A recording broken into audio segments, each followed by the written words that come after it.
ನಮಸ್ಕಾರ ಕದಂಬ ನ್ಯೂಸ್ಗೆ ಸ್ವಾಗತ. ನಾನು ಸೋನಿಕಾ ಸುದೇಶ್. ಮೊದಲಿಗೆ ಮುಖ್ಯಾಂಶಗಳು.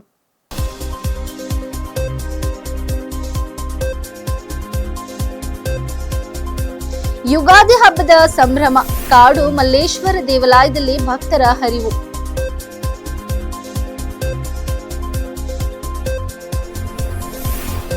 ಎಚ್ಪಿ ಗ್ಯಾಸ್ ಏಜೆನ್ಸಿಯಲ್ಲಿ ಗೊಂದಲ. ಸಿಬ್ಬಂದಿ ಗ್ರಾಹಕರ ನಡುವೆ ವಾಗ್ವಾದ.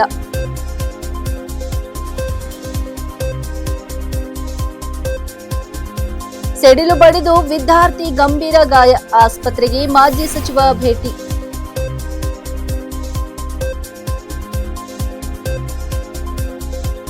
ಕೊಡಗಿನಲ್ಲಿ ಆನೆ ಮಾನವ ಸಂಘರ್ಷ ತಡೆಗೆ ಸರ್ಕಾರದ ಕಟ್ಟುನಿಟ್ಟಿನ ಕ್ರಮಗಳು. ಸಚಿವ ಈಶ್ವರ್ ಖಂಡ್ರೆ. ಸುದ್ದಿಯ ವಿವರಗಳು. ಯುಗಾದಿ ಹಬ್ಬದ ಅಂಗವಾಗಿ ನಗರದ ಪ್ರಸಿದ್ಧ ಕಾಡು ಮಲ್ಲೇಶ್ವರ ದೇವಾಲಯದಲ್ಲಿ ಭಕ್ತರು ಭಕ್ತಿಭಾವದಿಂದ ಪೂಜೆ ಸಲ್ಲಿಸಿದರು. ಬೆಳಗಿನಿಂದಲೇ ದೇವಾಲಯದ ಬಳಿ ಭಕ್ತರ ಸಂಚಾರ ಹೆಚ್ಚಾಗಿ ವಿಶೇಷ ಪೂಜೆಗಳು, ಆರತಿಗಳು ಹಾಗೂ ಮಂಗಳ ವಾದ್ಯಗಳ ಮಧ್ಯೆ ಹಬ್ಬದ ಸಂಭ್ರಮ ಕಂಗೊಳಿಸಿತ್ತು. ಭಕ್ತರು ಕುಟುಂಬ ಸಮೇತವಾಗಿ ದೇವಾಲಯಕ್ಕೆ ಆಗಮಿಸಿ ಹೊಸ ವರ್ಷದ ಶುಭ ಆರಂಭಕ್ಕಾಗಿ ದೇವರ ದರ್ಶನ ಪಡೆದು ಆಶೀರ್ವಾದ ಪಡೆದರು. ದೇವಾಲಯದಲ್ಲಿ ವಿಶೇಷ ಅಲಂಕಾರ ಮಾಡಲಾಗಿದ್ದು, ಹೂವಿನ ಸಿಂಗಾರ ಹಾಗೂ ದೀಪಾಲಂಕಾರವು ದೇವಾಲಯದ ಸೌಂದರ್ಯವನ್ನು ಮತ್ತಷ್ಟು ಹೆಚ್ಚಿಸಿತು.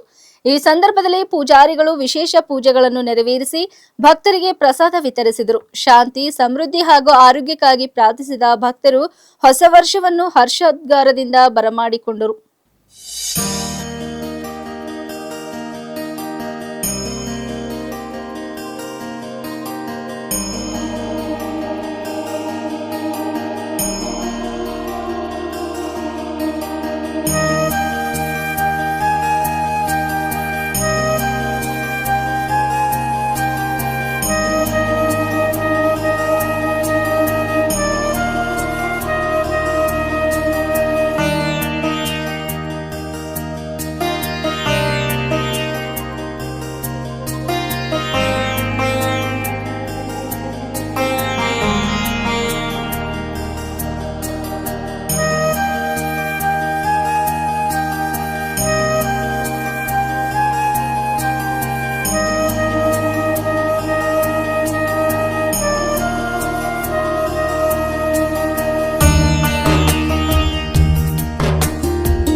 ಬೀದರ್ ನಗರದಲ್ಲಿ ಎಲ್ಪಿಜಿ ಗ್ಯಾಸ್ ಅಭಾವ ತೀವ್ರಗೊಂಡಿದ್ದು, ಗೃಹ ಬಳಕೆಯ ಗ್ಯಾಸ್ ಸಿಲಿಂಡರ್ಗಾಗಿ ಜನರು ಏಜೆನ್ಸಿಗಳ ಮುಂದೆ ಮುಗಿಬಿದ್ದ ಘಟನೆ ನಡೆದಿದೆ. ಯುಗಾದಿ ಹಾಗೂ ರಂಜಾನ್ ಹಬ್ಬಗಳ ಹಿನ್ನೆಲೆ ಗ್ಯಾಸ್ ಬೇಡಿಕೆ ಹೆಚ್ಚಾಗಿರುವುದರಿಂದ ಸರಬರಾಜಿನಲ್ಲಿ ವ್ಯತ್ಯಯ ಉಂಟಾಗಿದೆ ಎಂದು ತಿಳಿದು ಬಂದಿದೆ. ನಗರದ ನೆಹರು ಕ್ರೀಡಾಂಗಣದ ಬಳಿ ಇರುವ HP ಗ್ಯಾಸ್ ಏಜೆನ್ಸಿಗೆ ನೂರಾರು ಗ್ರಾಹಕರು ಆಗಮಿಸಿ ಸಿಲಿಂಡರ್ ಪಡೆಯಲು ಯತ್ನಿಸಿದರು. ಗ್ಯಾಸ್ ಕೊರತೆಯಿಂದಾಗಿ ಎಲ್ಲರಿಗೂ ಸಿಲಿಂಡರ್ ನೀಡಲು ಸಾಧ್ಯವಾಗದ ಹಿನ್ನೆಲೆ ಕೆಲ ಗ್ರಾಹಕರು ಅಸಮಾಧಾನ ವ್ಯಕ್ತಪಡಿಸಿದರು. ಈ ವೇಳೆ ಗ್ಯಾಸ್ ಏಜೆನ್ಸಿ ಸಿಬ್ಬಂದಿ ಹಾಗೂ ಗ್ರಾಹಕರ ನಡುವೆ ಮಾತಿನ ಚಕಮಕಿ ನಡೆಯಿತು. ಪರಿಸ್ಥಿತಿ ಕೆಲಕಾಲ ಉದ್ವಿಗ್ನವಾಗಿದ್ದು ಸ್ಥಳೀಯರು ಮಧ್ಯಪ್ರವೇಶಿಸಿ ಪರಿಸ್ಥಿತಿಯನ್ನು ನಿಯಂತ್ರಣಕ್ಕೆ ತಂದರು. ಇರಾನ್-ಇಸ್ರೇಲ್ ಯುದ್ಧದ ಪರಿಣಾಮವಾಗಿ ಗ್ಯಾಸ್ ಸರಬರಾಜಿನಲ್ಲಿ ವ್ಯತ್ಯಯ ಉಂಟಾಗಿರುವ ಸಾಧ್ಯತೆ ಇದೆ ಎಂದು ಕೆಲವರು ಅಭಿಪ್ರಾಯಪಟ್ಟಿದ್ದಾರೆ. ಈ ಸಮಸ್ಯೆಗೆ ಶೀಘ್ರ ಪರಿಹಾರ ಕಂಡುಹಿಡಿಯಬೇಕೆಂದು ಗ್ರಾಹಕರು ಆಗ್ರಹಿಸಿದ್ದಾರೆ.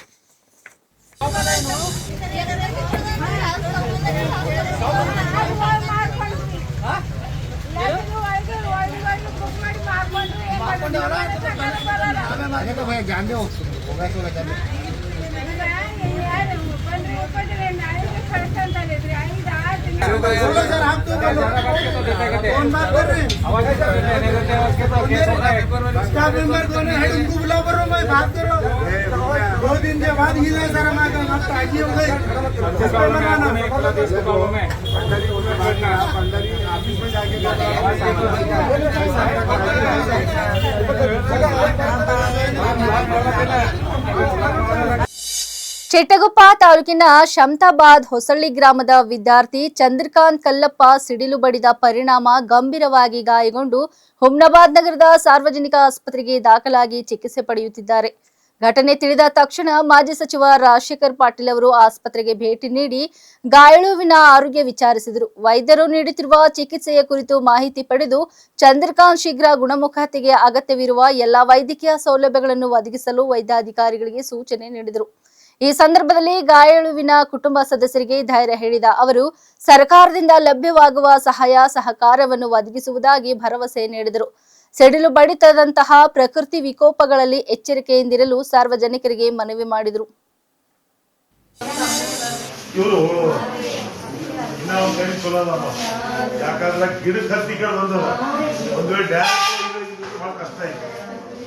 ಬಂದು ಹೇಳಿದ್ರು ಅವರು ಮುಂದೆ ತಹಸೀಲ್ದಾರ್ ಮಾತಾಡಿದ್ವಿ ಅದಕ್ಕೆ ಡಾಕ್ಟ್ರು ಭೇಟಿ ಆಗೋಣ ಅಂತ ಬಂದಿದ್ದಾರೆ.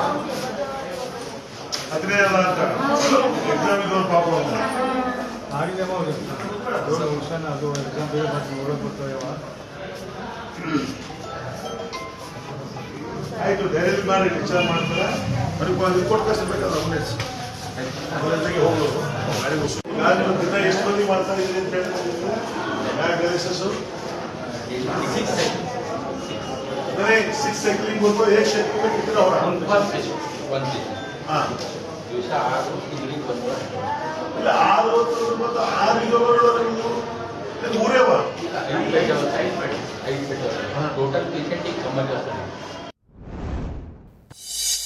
ಕೊಡಗು ಜಿಲ್ಲೆಯಲ್ಲಿ ಹೆಚ್ಚುತ್ತಿರುವ ಆನೆ ಮಾನವ ಸಂಘರ್ಷವನ್ನು ತಡೆಗಟ್ಟುವ ನಿಟ್ಟಿನಲ್ಲಿ ಅರಣ್ಯ ಜೀವಿಶಾಸ್ತ್ರ ಮತ್ತು ಪರಿಸರ ಇಲಾಖೆಯ ಸಚಿವ ಈಶ್ವರ್ ಬಿ ಖಂಡ್ರೆ ಅವರು ಹಿರಿಯ ಅಧಿಕಾರಿಗಳೊಂದಿಗೆ ಮಹತ್ವದ ಸಭೆ ನಡೆಸಿ ಹಲವು ತುರ್ತು ಕ್ರಮಗಳನ್ನು ಘೋಷಿಸಿದರು.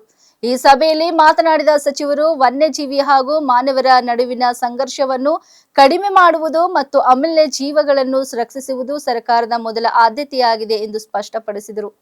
ಈ ಹಿನ್ನೆಲೆಯಲ್ಲಿ ಈಗಿರುವ 422 ಕಿಲೋಮೀಟರ್ ಆನೆ ಕಂದಕ ಹಾಗೂ 544 ಕಿಲೋಮೀಟರ್ ತೂಗು ಸೌರಭಿಯಲಿಯನ್ನು 1 ತಿಂಗಳೊಳಗೆ ಸಮರ್ಪಕವಾಗಿ ದುರಸ್ತಿಗೊಳಿಸಲು ಅಧಿಕಾರಿಗಳಿಗೆ ಕಟ್ಟುನಿಟ್ಟಿನ ಆದೇಶ ನೀಡಲಾಗಿದೆ. ಆನೆಗಳ ಸಂಚಾರವನ್ನು ತಡೆದು ಅವುಗಳನ್ನು ಸುರಕ್ಷಿತವಾಗಿ ಕಾಡಿಗೆ ಮರಳಿಸಲು ತ್ವರಿತ ಕ್ರಮ ಕೈಗೊಳ್ಳುವ ಉದ್ದೇಶದಿಂದ ಈಗಾಗಲೇ 4 ವಿಶೇಷ ವಾಹನಗಳನ್ನು ಖರೀದಿಸಲಾಗಿದ್ದು ಇನ್ನು 4 ವಾಹನಗಳ ಖರೀದಿಗೆ ಅನುಮೋದನೆ ನೀಡಲಾಗಿದೆ. ಇದಲ್ಲದೆ ತೋಟದ ಕಾರ್ಮಿಕರು ಮತ್ತು ಗ್ರಾಮಸ್ಥರಿಗೆ ಆನೆಗಳ ಚಲನವಲನದ ಕುರಿತು ತಕ್ಷಣ ಮಾಹಿತಿ ನೀಡಲು ವಾಟ್ಸ್ಆಪ್ ಹಾಗೂ ಮೈಕ್ ಅಳವಡಿಸಿದ ವಾಹನಗಳ ಮೂಲಕ ಎಚ್ಚರಿಕೆ ನೀಡುವ ವ್ಯವಸ್ಥೆ ರೂಪಿಸಲಾಗುತ್ತಿದೆ. ಸ್ಥಳೀಯ ಯುವಕರನ್ನು ಹೊರಗುತ್ತಿಗೆ ಆಧಾರದಲ್ಲಿ ಕಾರ್ಯಪಡೆಗೆ ಸೇರಿಸಿಕೊಂಡು ಆನೆಗಳ ನಿಯಂತ್ರಣ ಕಾರ್ಯಾಚರಣೆಗಳನ್ನು ಇನ್ನಷ್ಟು ಬಲಪಡಿಸಲು ಸೂಚಿಸಲಾಗಿದೆ. 2 ಕಿಲೋಮೀಟರ್ ನಿಮ್ದು ಕಂದಕ ಇದೆ. ಆ ಕಂದಕ ನಿರ್ವಹಣೆ 100ಕ್ಕೆ 100% ಅದು ಕರೆಕ್ಟ್ ಆಗಿ ಇರಬೇಕು. ಯಾವುದು ವೀಕ್ ಪಾಯಿಂಟ್ ಎಲ್ಲೂ ಇರಬಾರದು. ಅದಕ್ಕೇನಾಗಬೇಕಾಗಿದೆ ವಾರ್ಡ್ನಲ್ಲಿ ಆಕ್ಷನ್ ತಗೋಬೇಕು. ನಿಮ್ಮಲ್ಲಿ 544 ಕಿಲೋಮೀಟರ್ ನಿಮ್ದು ಟೆಂಟೇಗಲ್ ಫೆನ್ಸಿಂಗ್, ಆ ಟೆಂಟೇಗಲ್ ಸೋಲಾರ್ ಫೆನ್ಸಿಂಗು ಅದು ಆರ್ಡರ್ ಅಲ್ಲಿ ಇರಬೇಕು. ಯಾವುದೇ ರೀತಿ personally you must visit all senior officers. ನೀವು 422 ಕಿಲೋಮೀಟರ್ ಹೋಗ್ಲಿಕ್ಕೆ 544 ಕಿಲೋಮೀಟರ್ ಹೋಗ್ಲಿಕ್ಕೆ 8 ದಿವಸ ಎಲ್ಲಾ ಕಡೆ ಒಂದು 10-20 ಕಿಲೋಮೀಟರ್ ಎಲ್ಲೆಲ್ಲಿದೆ ಎಲ್ಲಾ ಕಡೆ ನೋಡ್ಬಿಟ್ರೆ ನಿಮ್ಗೆಲ್ಲ ಮಾಹಿತಿ ಸಿಗುತ್ತೆ. 4 ಜೀಪ್ಗಳು ಖರೀದಿ ಮಾಡಲಿಕ್ಕೆ think that standing instructions orders 4 jeep immediately ನಾಳೆನೇ ಆರ್ಡರ್ ಮಾಡಿ ಫೌಂಡೇಶನ್ ಅಲ್ಲಿ ಖರ್ಚು ವೆಚ್ಚಗಳು ಹಾಕಿ ಮಾಡಬೇಕು. Outreach programmes ತಗೊಳ್ಳೇನು.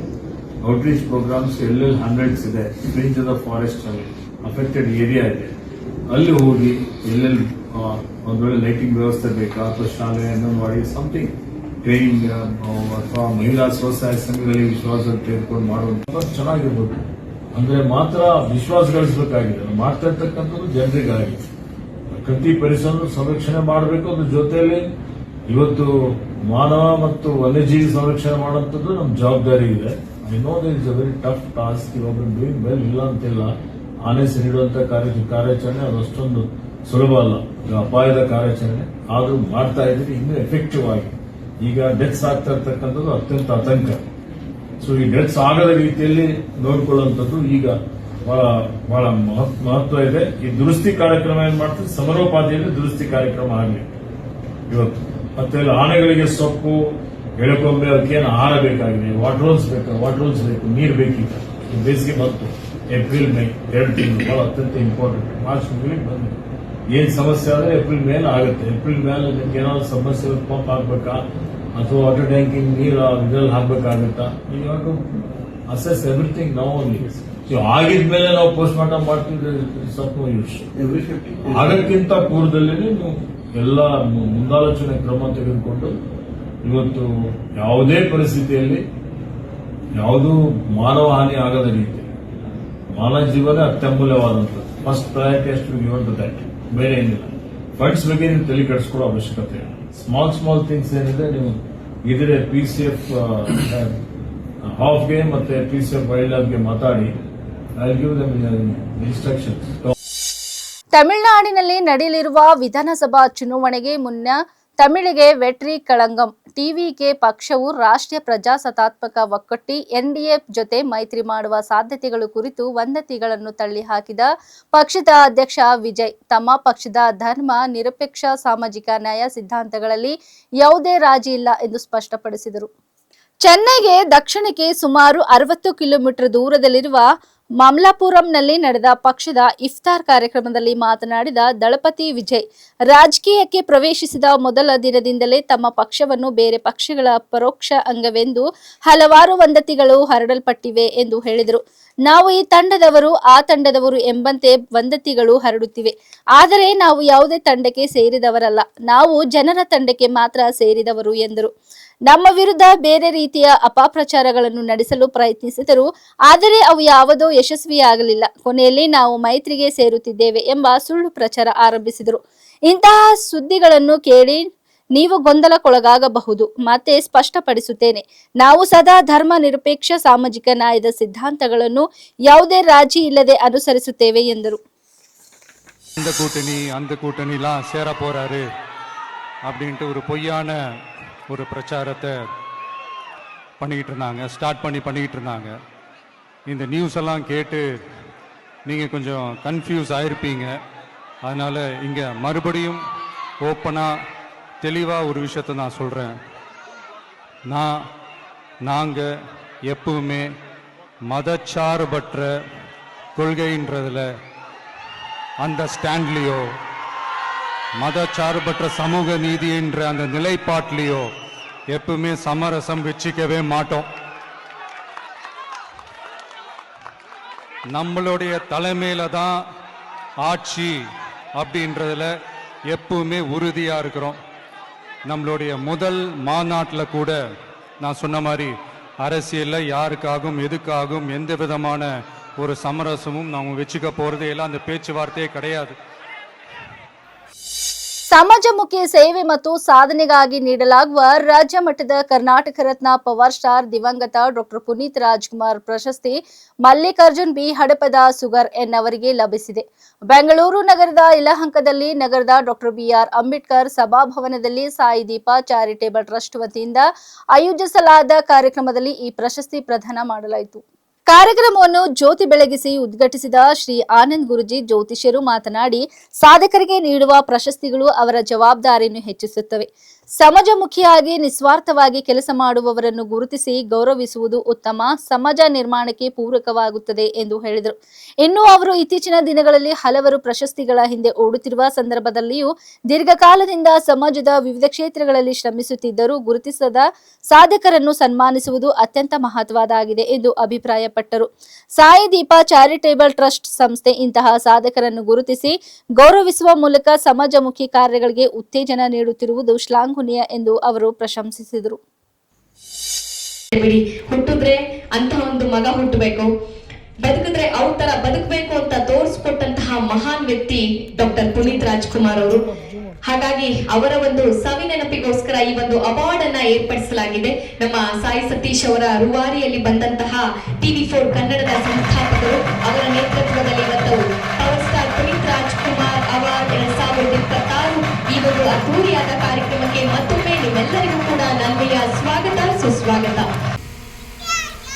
ಒಂದು ಸಾಧನೆಯನ್ನು ಮಾಡಿದ್ರೆ ಆ ಸಾಧನೆಯ ಹಿಂದೆ ಇಂಥದ್ದೊಂದು ಅದ್ಭುತವಾದ ವೇದಿಕೆ ಅಂತ ಹೇಳಬೇಕು. ಅಂತಹದ್ರಲ್ಲಿ ವೈದ್ಯೋ ನಾರಾಯಣೋ ಹರಿ ಅಂತ ಹೇಳಿ ನಮ್ಮ ಡಾಕ್ಟರ್ ಮುಂದ್ಗಡೆ ಇರೋದನ್ನು ನೋಡಿದ ತಕ್ಷಣವೇ ಒಂದು ಆನಂದ ಆಯಿತು.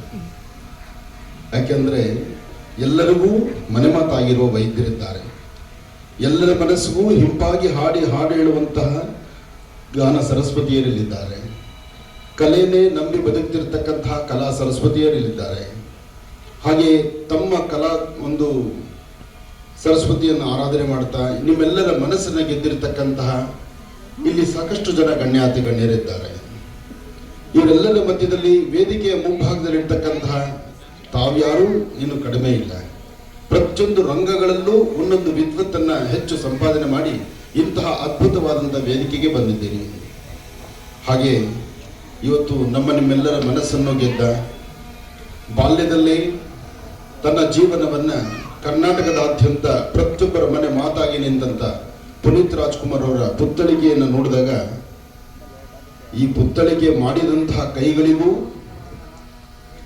ಹಾಗೆ ರಾಜ್ಕುಮಾರ್ ಕುಟುಂಬಕ್ಕೂ ಬಹುಶಃ ಭಗವಂತನ ಅನುಗ್ರಹವೇ ಇದೆ ಅಂತ ಹೇಳ್ಬೋದು. ಆ ಭಗವಂತನ ಅನುಗ್ರಹದಿಂದ ರಾಜ್ಕುಮಾರ್ ಮತ್ತು ರಾಜ್ಕುಮಾರ್ ಕುಟುಂಬದ ಸಂತತಿಗೆ ಇಂತಹ ಅದ್ಭುತವಾದಂತಹ ಹೆಸರು ನಿಲ್ಲಕ್ಕಾಯಿತು. ಮನುಷ್ಯ ಏನೆಲ್ಲ ಸಂಪಾದನೆ ಮಾಡ್ಬೋದು, ಸಂಪಾದನೆ ಮಾಡೋದಕ್ಕೆ ತಪ್ಪಿಲ್ಲ, ಸಂಪಾದನೆ ಮಾಡಿದಷ್ಟು ಸಹಿತ ತಾನು ಉಳಿಸ್ಕೊಳ್ಳೋದಕ್ಕಾಗೋದಿಲ್ಲ, ಅದು ಇನ್ನೊಂದು ಮಾತು. ಹಾಗೆ ಸಂಪಾದನೆ ಮಾಡಿರ್ತಕ್ಕಂಥದ್ದೆಲ್ಲ ತಾನು ತಿನ್ನಲಿಕ್ಕೂ ಆಗೋದಿಲ್ಲ, ಅದು ಇನ್ನೊಂದು ಮಾತು.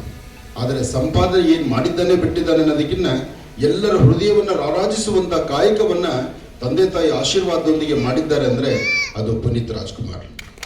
ಹಾಗಾಗಿ ಇಂತಹ ಅದ್ಭುತವಾದಂತಹ ಈ ಒಂದು ಸುಂದರವಾದಂಥ ವೇದಿಕೆಯಲ್ಲಿ ನನ್ನ ಆತ್ಮೀಯರಾದಂತಹ ಡಾಕ್ಟರ್ ಸಾಯಿ ಸತೀಶ್ ರವರು TV4 ಚಾನಲ್, ಕರೆಕ್ಟಾ? TV4 ಚಾನಲ್ ಸಾಯಿ ಸತೀಶ್ ಅವರು ನನ್ನ ಹತ್ರ ಬಂದು ಈ ಕಾರ್ಯಕ್ರಮಕ್ಕೆ ನೀವು ಬರಬೇಕು, ನಿಮ್ಮಿಂದ ಇನ್ನೊಂದು ಕಾಯಕ ಆಗಬೇಕು ಅಂದರು.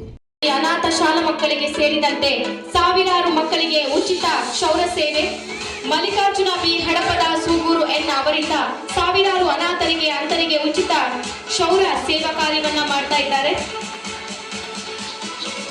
ಕಲಬುರಗಿ ಜಿಲ್ಲೆಯ ಚಿತ್ತಾಪುರ ತಾಲೂಕಿನ ಸೂಗೂರು ಗ್ರಾಮದಲ್ಲಿ ತಂದೆ ಬಸವರಾಜ್ ಹಾಗೂ ತಾಯಿ ನಿರ್ಮಲಾ ಉದರದಲ್ಲಿ ಜನಿಸಿ ಬಡತನ ಜೀವನದಲ್ಲಿ ವಿದ್ಯಾಭ್ಯಾಸ ನಡೆಸಿದ ಶಹಬದ ತಾಲೂಕು JE ಸ್ಟೀಲ್ ಖಾಸಗಿ ಕಂಪನಿಯಲ್ಲಿ ATS ಮುಗಿಸಿಕೊಂಡು ಸುಮಾರು 5 ವರ್ಷಗಳ ಕಾಲ ಖಾಸಗಿ ಕಂಪನಿಯಲ್ಲಿ ಕೆಲಸ ಮಾಡುತ್ತಾ ಕಂಪನಿ ಲಾಕ್ಔಟ್ ಆದ ನಂತರ ಅವರು ಸ್ವಂತ ತಮ್ಮ ಕಾಯಕ ವೃತ್ತಿಯನ್ನ ಆರಂಭಿಸಿ ಕಲಬುರಗಿ ಜಿಲ್ಲೆಯ ಹಡಪದ ಅಪ್ಪಣ್ಣ ಸಮಾಜದ ಎಲ್ಲ ಯುವ ಘಟಕ ಪ್ರಧಾನ ಕಾರ್ಯದರ್ಶಿಯಾಗಿ 2.5 ವರ್ಷ ಮತ್ತು ಯುವ ಘಟಕ. ಇಲ್ಲಿವರೆಗೆ ಸುದ್ದಿ ಕೊಟ್ಟಿದ್ದು ನಾನು ಸೋನಿಕಾ ಸುದೇಶ್. ಮುಂದಿನ ಸುದ್ದಿಯೊಂದಿಗೆ ಮತ್ತೆ ಭೇಟಿಯಾಗೋಣ. ವಂದನೆಗಳು.